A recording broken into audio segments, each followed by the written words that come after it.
여러분 안녕하십니까, 진성호입니다. 오늘은 검언유착 사건, 이른바 채널A 전 기자의 강요미수 의혹 사건에 대해서 검찰수사심의위원회가 열리는 날입니다. 오늘 이 채널A 전 기자, 한동훈 검사장 모두 다 나옵니다.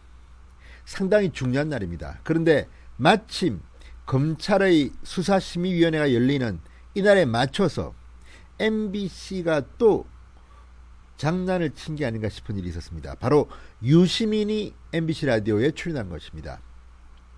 그동안 유시민 노무현재단 이사장은 잘 보이지 않았습니다. 어디에 있었는지 모르겠습니다. 그러나 갑자기 나타났습니다. 갑자기.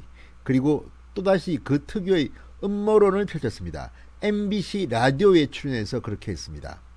그리고 윤석열 검찰총장 개입론을 끄집어냈습니다. 논리적으로 상당히 근거가 있는지는 본인 주장이긴 하지만, 아무튼 유시민이 검찰 수사심의위원회가 열리는 날 오전에 MBC 라디오에 나와서 이야기를 했습니다.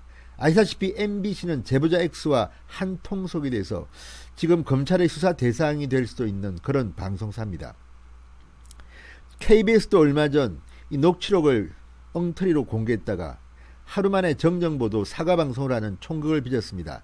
이런 가운데 대한민국의 공영방송사 KBS, MBC가 정권 편에 줄을 서서 놀아나는 게 아닌가, 이런 비판도 지금 나오고 있습니다. 그런데 아무튼 유시민이 나왔습니다. 그런데 문제는 다른 데 있습니다. 아침부터 유시민이 MBC 라디오에 나와서 한 말들이 하나둘 거짓말로 드러나고 있습니다. 이쯤 되면 대형 방송사고라 할 만합니다. 공영방송이라면 항상 양쪽의 입장을 공정하게 전달할 의무가 있습니다.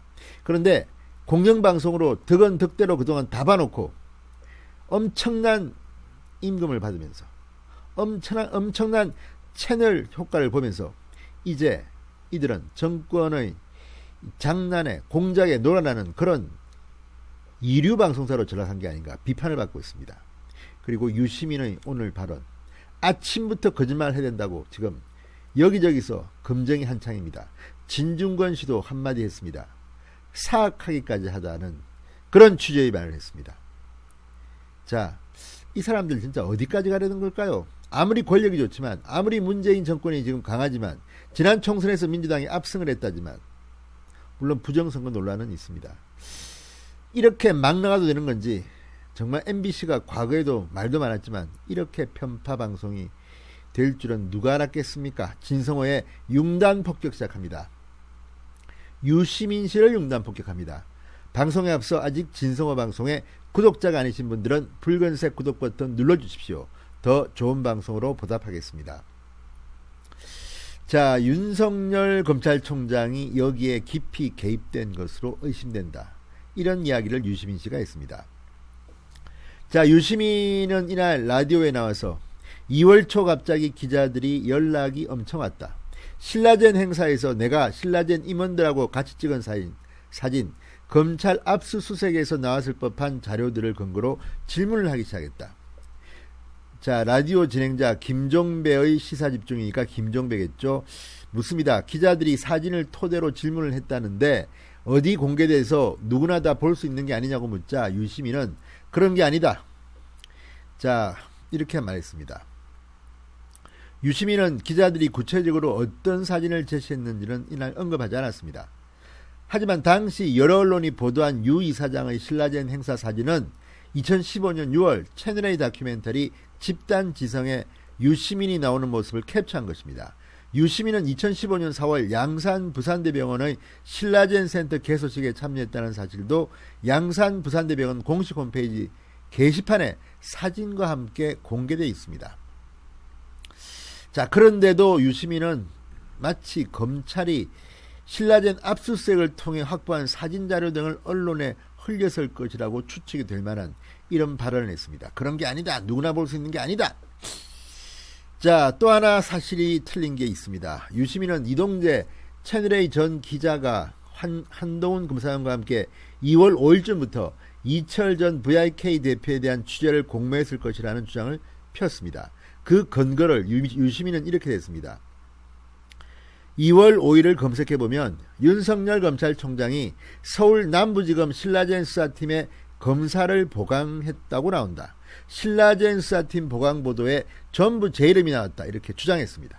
이어 채널A 진상보고서를 보면 이동재 전 기자가 법조팀 단톡방에 신라젠 관련해 저를 취재한다는 걸 올린 게 2월 6일이기 때문에 한 검사장과 이동재 전 기자가 만난 것은 2월 5일쯤일 것이라 추측된다. 이렇게 말했습니다. 그렇지만 사실은 다릅니다. 검찰은 서울 남부지검 신라젠 수사팀의 수사 인력을 보강하지 않은 것으로 확인됐습니다. 조선일보의 확인 보도입니다. 자, 2월 5일 오전 일부 언론에서 신라젠 수사팀이 보강된다는 보도를 했지만 같은 날 오후 검찰은 파견 검사는 서울 남부지검에서 수사 중인 다중피해 금융사건의 수사 지원을 위한 것으로 신라젠 사건에 투입되지 않는다고 밝혔습니다. 그러니까 이 보강되는 검사들은 신라젠이 아니라 라임 사태에 투입한 것입니다. 신라젠과 라임 사태는 전혀 다릅니다. 물론 둘 다 문재인 정권의 권력형 스캔들 의혹이 다 있습니다. 특히 라임 사태는 지금 엄청나게 많은 사람들이 붙잡혀가고 구속되고 있습니다. 청와대 행정관을 지낸 인사, 또 어제는 이상호, 미키루크, 부산 노사모 대표를 지냈던 이상호 민주당 부산 사을 지역위원장이 구속됐습니다. 김봉현 전 스타모빌리티 회장으로부터 돈 8,600만 원 상당을 불법으로 받은 혐의로 구속됐습니다. 자, 이렇게 지금 여권과 관련된 사건이 터지는데 신라젠은 아니고 라임인데도 지금 유시민은 엉뚱하게 거짓말을 하면서 음모론을 피우고 있습니다. 이런 유시민의 거짓말이 들통이 났기 때문에 그 뒤에 말하는 유시민의 주장은 사실과 다를 수밖에 없습니다.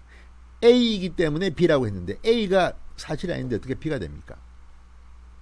자, 공모의 시작이 2월 5일이라고 일일 것이라고 유시민이가 이야기했지만 이게 검찰과는 달리 검찰은 이동재가 이 한 고검장을 부산 고검에서 만났던 2월 13일을 시작으로 보고 있습니다. 아무튼 뭐 사실관계가 유시민은 좀 애매합니다. 그런데 유시민 이사장이 갑작스럽게 라디오에 나왔으면서 이렇게 준비를 소홀히 했을까요? 자, 그리고 이 MBC나 유시민의 주장들에 대해서는 지금 언론들이 다 사실과 다른 부분을 하나둘씩 밝히고 있기 때문에 제가 더 이상 뭐 팩트 파인딩은 안 하겠습니다. 그러나 이처럼 허술한 이 전제를 가지고 유시민은 지금 떠들고 있는 겁니다. 자, 유시민은 결정적으로 출연 라디오 말미에 이 이야기를 왜 생각하느냐면 윤 총장도 관련되어 있을 가능성이 많다. 한 검사는 윤 총장 최측근이고 오랜 동지이고 조국 수사를 지휘한 인물이고 그리고 제일 중요한 참모자나. 그러니까 이건 저는 상당히 개연성이 높은 시나리오라고 말했습니다. 물론 뭐 본인 주장할 수는 있죠. 그렇지만 잘못된 근거를 가지고 이런 주장을 하는 것은 그만큼 유시민의 신뢰도에 먹칠을 하는 게 아닌가. 원래 뭐 신뢰가 있었는지는 제가 잘 모르겠습니다만 그전에도 그 조국 전 장관 수사와 관련해서 유시민이 유튜브에서 했던 말들이 상당히 비판을 많이 받았습니다.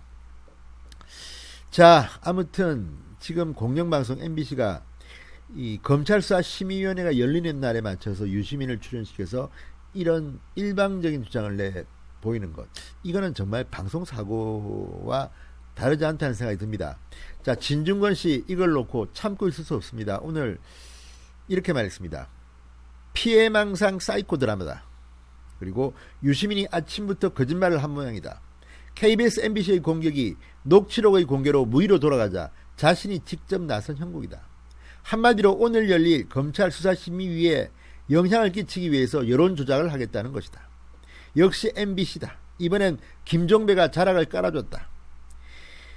자, 그러면서 인터뷰에서 한 이야기 증거인멸이 아니라 증거 보존이라고 한 것과 똑같은 수준이다. 과거 유시민이 그 정경심의 PC 하드디스크 등을 차량 트렁크에 숨겼다는 의혹과 관련해서 증거인멸이 아니라 증거를 지키기 위한 증거 보존이라고 했다가 법조계로부터 상당히 비판을 받은 적이 있습니다. 자, 어쨌든 진중권 씨는 아프게 유시민을 비판합니다. 강연에 가서 신라젠 홍보 영상 찍어준 것 절대 잘한 짓 아니다. 강연이야 어쩌다 갈 수 있다 쳐도 거기서 왜 보건복지부 장관 이름 팔아가며 기업 홍보 영상을 찍어주느냐. 그런 게 다 결국 사기꾼들이 주가 뻥튀기는데 쓰는 것이다. TV에서 보던 사람들이 줄줄이 와서 강연을 하면 당연히 일반 투자자들 입장에선 아무래도 그 기업에 더 신뢰가 가고 투자 결심을 하기도 쉬울 것이다. 그렇게 낚여서 수많은 사람들이 피해를 봤다. 본이든 본의가 아니든 거기에 자신이 연루됐으면 사과를 하고 반성부터 할 일이다. 이렇게 유시민을 박살냈습니다. 자, 이어서 진중권은 유시민에 대해서 이렇게 말합니다. 이분이 겁이 많다. 제 발이 저려서 자기가 먼저 불고 다녔다. 나도 그 말 듣고 의심하기 시작했다. 하여튼 워낙 겁이 많아서 자신이 입을지 모르는 그 피해의 망상에다가 현실을 짜맞추려 하는 것이다. 그리고 이분 사람이 좀 사악해요라고 맺었습니다. 여러분은 어떻게 생각하십니까? 유시민 딱 맞춰서 정말 오랜만에 MBC 라디오에 나왔습니다. 역시 또 윤석열 공격합니다. 그러면 그럴수록 결과는 정반대로 갈 겁니다. 아무튼 유시민과 MBC가 잔꾀를 오늘 부렸습니다. 그렇지만 결국은 후폭풍에 대해서 돌아갈 것 같습니다. 진성호의 융단 폭격이었습니다. 여러분 감사합니다.